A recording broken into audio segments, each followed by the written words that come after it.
We are with Representative Vandana Slatter from the 48th District. How are you doing? I'm doing great. Thank you for being here. The first month is almost done. How has it been? Well, we started a little late this session, and so it's just sort of ramping up, and it's a privilege and honor to be here. There are days when I feel behind the curve, but I'm very excited to see what this session will do. Today I just want to ask you about a couple of your bills. One of them is your nonprofit home ownership development. Yes, it is a little technical, actually, and it will be heard in Finance, which is our Tax and Revenue Committee. Basically, this law was passed a couple of years ago, I believe, to allow nonprofits that own land to be able to sell that land to other nonprofits who could build affordable housing on it. And because they're providing a service to the state by doing something good for people of Washington State, they could get a property tax exemption. And I thought that that seems fair. We were giving exemptions to a lot of other different entities, and it seemed like this group was doing some good work. And so that was great, and it's been working well. And they've come to me to say, we have another option for affordable housing called a co-op. And we'd like to add that cooperative association type of affordable housing into this law. And so basically it's just an addition to the current law. And it's been really interesting because we don't have a lot of co-ops. There are a number in Washington State, but it's not as common an idea. We see that more in the East Coast and other places. And it just allows every member of the co-op to actually own their own piece of their apartment or their domicile within this co-op. And it's income restricted. So it allows people who are below 60% AMI or other types of income restricted fashion to be able to own their own place and to participate as owners of this affordable housing. And I thought it sounded really interesting, and it gave us more options. So we always want all of our working families and those in immigrant communities, disadvantaged communities, low-income communities to have opportunities for economic success, to climb that ladder. And home ownership is one place where at least it's uniquely American, and I think giving people an opportunity to have a safe shelter, roof over their heads, and a place where they can thrive and contribute to their community is something that always has motivated me. So even though it's a very technical bill, I think it offers another option. We need all the options we can get for affordable housing in our state.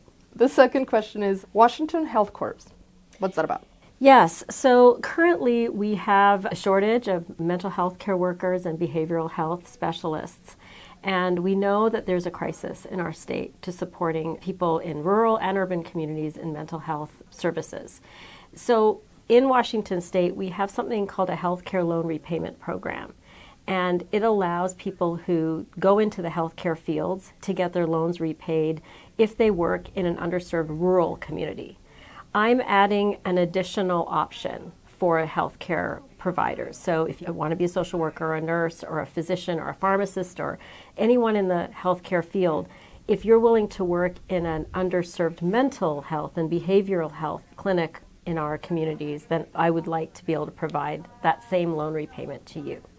And so we wouldn't have to be creating a whole new administrative structure, but it would benefit a whole group of people. And if the trajectory of how we're getting people to go into mental health or even understand it is like this, I'd like to just change the slope of that trajectory. And I think it's really important for our state that we have healthcare professionals, even if they don't stay in those behavioral or mental health communities, that when they go back to whatever practice or go to whatever practice they want to do, that then now they have an awareness of how to work with people in those communities.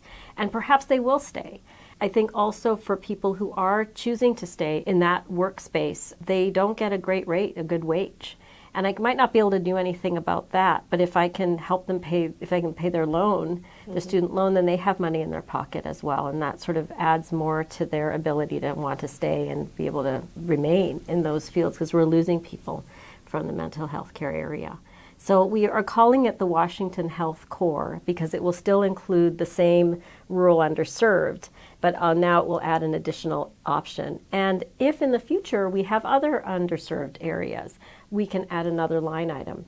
We have Teach for America, we have AmeriCorps, we have the Peace Corps. Why not a Health Corps? Do you have a message for people back in the 48th?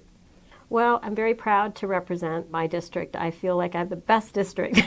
We have diverse communities that, because of our diversity, we're dynamic and we enrich our society. So it's been a real honor and a pleasure to represent the district. And I know that so many solutions and critical ways of thinking and problem solving are what our community values.